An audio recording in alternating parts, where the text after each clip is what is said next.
What's your beef, scoreheads? Murph is waiting to hear from you. The beef lines are now open at 312-644-6767. Only on WSCR. The Score. Yes, indeed. Time to fire up What's Your Beef? Famous phone number. Give me a call, 312-644-6767. Sports Beefs from Chicago sports fans. And as always, the best 2 or 3 beefs, I'll send you over to the best beefs in all of Chicago.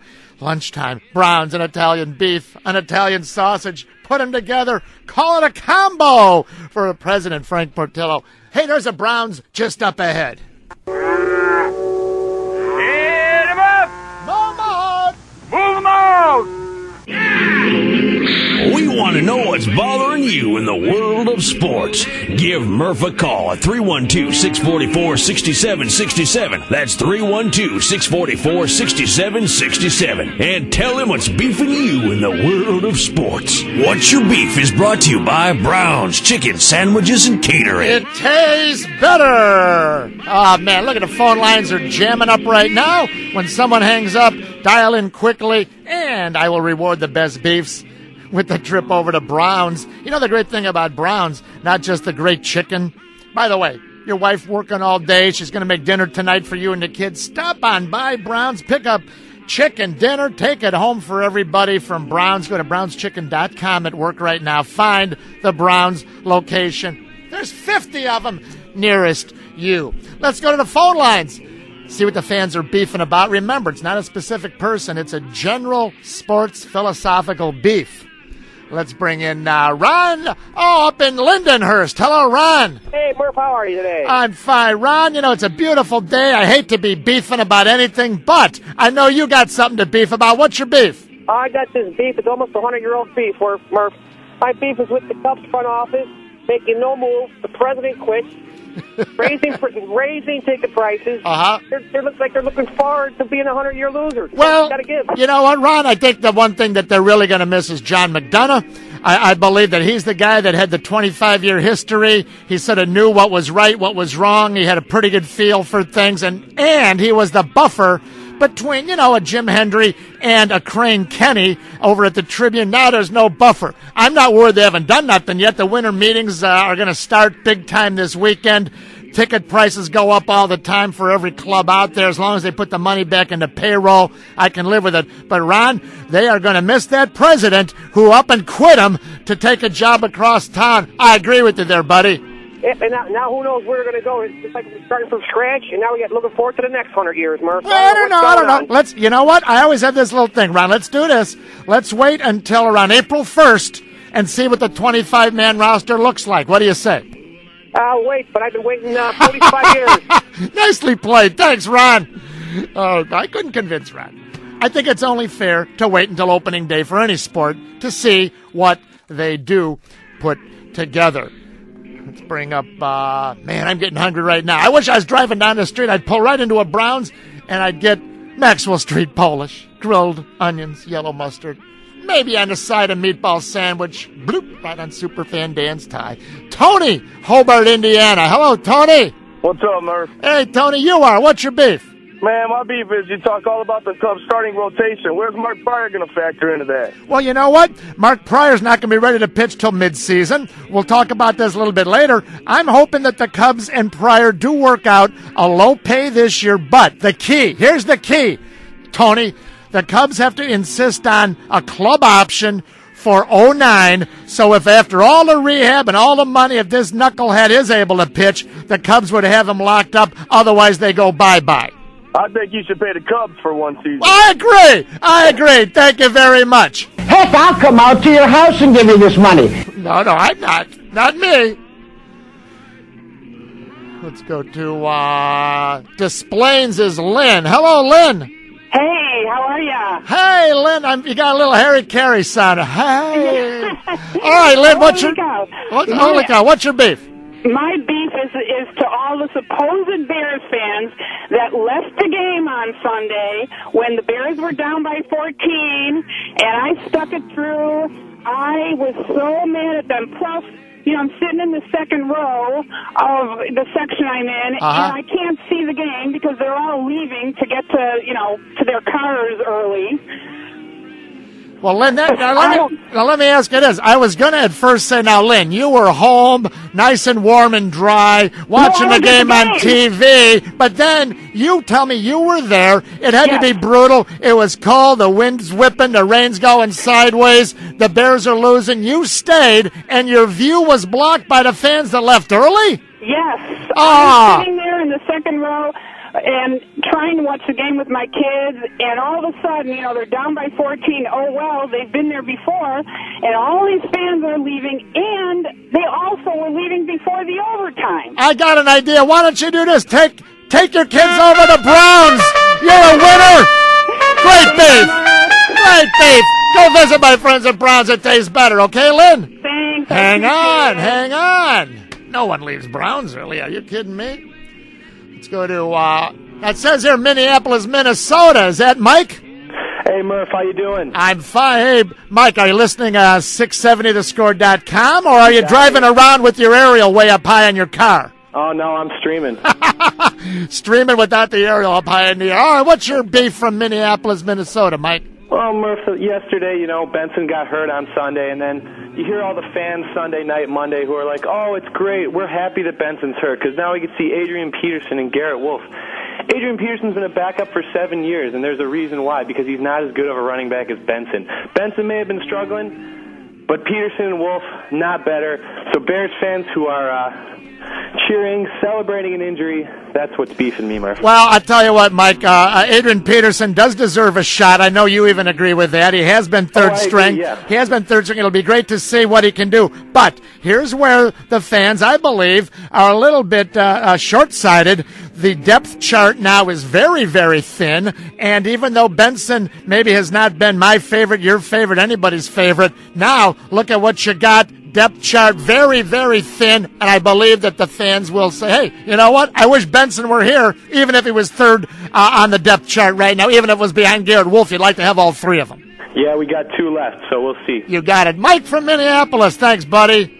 I appreciate that. Hey, how about that brand new car? This is a great time to get a brand new car. Jack Phelan Chevrolet. You gotta see Jack.com. Jack Phelan, Dodge, Suzuki, Isuzu. You gotta see Jack.com. Covering the western suburbs. Sports Radio 670. It's Murph. Back in a flash. 25 minutes there, nonstop sports talk. We got Cubs, Sox, Bears, Bulls, Blackhawks at 1 o'clock. But right now, the beef lines are jammed. We'll be right back. What's your beef, my friends at Browns? You know it tastes better. Hey, check out Brown's $49 football party special. Go to brownschicken.com. Have all the guys over for Saturday football, Sunday football, the chicken, the Italian beef, the Italian sausage, the French bread rolls, the peppers and giardiniera, everything, the pasta. $49 football party special at Brown's. Everyone apparently in the industry knew that the broadcasters, Harry Carey and Milo Hamilton, had a major beef with each other. No, those two fellas? Hey, welcome back. It's Murph. It's Beefs. It's What's Your Beef from my friends at Brown's. Oh, man, it ain't just chicken. The great, great lunches at Brown's. 29 minutes after 12. You haven't had lunch yet? Head on into Brown's and Italian beef and Italian sausage. All the side fixings. Man, it tastes better. Those are beefs. Let's go to RJ's in Algonquin, way up northwest. Hello, RJ. Murph, how's it going today? Pretty good, RJ. What's your beef, my friend? My beef goes out to those people in Pittsburgh making those guys play on that field last night. Heinz Field, did you see that? They should have thrown ketchup out there, relish, mustard, let them play on all that slop, man. Heinz? That was embarrassing. They should be embarrassed. Well, you know, the radio guys, and we had the game here on the score, they were even rougher on them than the TV guys. Evidently, Pittsburgh High School had their football championships out there Friday or Saturday in the rain or Sunday, and they had 10 games, and then they put sod on top of sod. I don't think that's cat litter. Yeah, that kitty litter out there. Put it all out there. Let's let them play and everything. They're millionaires. Hey, how about it was 0-0 almost till the end of the game? It would have been the first 0-0 in the history of the NFL since back in 1943, and they almost had that 0-0 into overtime. Hey, good beef, RJ. Go visit Browns on Murph, okay, buddy? Thanks a lot, Murph. All right, if that's true, Thank you very much. Let's get right back to a final round of beefs from the great scoreheads and sports fans of Chicago and the great lunches at Brown's. Oh, man, I wish right now I was in the car listening to the score. Can I do that? I'd pull right into Brown's. I'd say, hey, an Italian beef, an Italian sausage, a Maxwell Street Polish, and one of those great meatball sandwiches with the marinara and the toasted French bread roll. Superfan Dan, right on the tie. Let's bring in Fred from Zion and Sindet, Eric, Ron. Everyone's beefing today. Hello, Fred. How you doing, Murph? Murph, my beef is with the Stocks front office. I don't know why these guys have to feel like they got to blab who they're going after in free agency. They just open themselves and the fans up for disappointment. Whatever happens to the old adage, speak softly but carry a big stick. Fred, you are not only going to Browns, you're looking over my shoulder for the yellow pad. This all happened Friday after Thanksgiving and Saturday, and we've been busy with the Bears. I haven't gotten to it yet. You could not be more correct. It's amazing that after the Sox lose Torrey Hunter, we have quotes in the paper Friday morning when you're trying to digest, maybe take your day off, and you read it. Kenny's upset that other teams knew that he was talking to Torrey Hunter when he was the guy, or his insiders were blabbing to the press all week about it. Fred, I couldn't believe it either. Murph, I was so mad, man. I had to get on. I had a beef to somebody, man. Well, you know what? You're going to Browns, and we'll talk about it more at 1 o'clock. Hang on, buddy. You're a winner. Nicely done. Yeah, Sox fans should have been upset. You should have been upset when you read those quotes, and we'll cover that and much, much more. George Offen's got some Cubs gossip there. We'll do that in a few minutes, but it's time to beef. It's beefing time right now. Eric is next. Eric, where are you calling in from on my screen here? Down in central Illinois? Yeah, Chinoa, just south of Pontiac. Just south of Pontiac. Don't pick up any hitchhikers. All right, Eric, what's your beef? My beef is with play-by-play announcers who just don't seem to be prepared when they're doing a game. Well, do you mean local guys or network? This happens to be network. You remember the Dick Stockton stuff during the playoffs? Yeah. Well, I was watching the Cleveland football game on TV Sunday. Right. That was on before the Bears. I watched some of it, yes. And the guy makes a comment. Joshua Cribbs goes back to return a punt, and the guy makes a comment about Cribbs being the most dangerous returner in pro football. Get out of here. That's what he said. He never heard of Devin Hester, huh? Apparently not. But, you know, Devin's numbers speak for themselves, and that's where my beef is. Hey. You know, these guys just aren't with it. Hey, Eric, I'm glad you mentioned the Browns game, and you just mentioned numbers. Did you notice on the side of the helmets, the Cleveland Browns had their uniform? The Browns have always been famous for having no sticker, no decal, no logo, you know, on the Browns' orangish helmet, right? Yeah, except you go back to the early 60s when Jim Brown was playing. They had him. Well, they did now, and I can always picture Jim Brown, for our younger listeners out there. He had that number 32 sort of on the helmet. So was that a throwback helmet this weekend, or have they been doing that all year is what I need to find out. Do you know?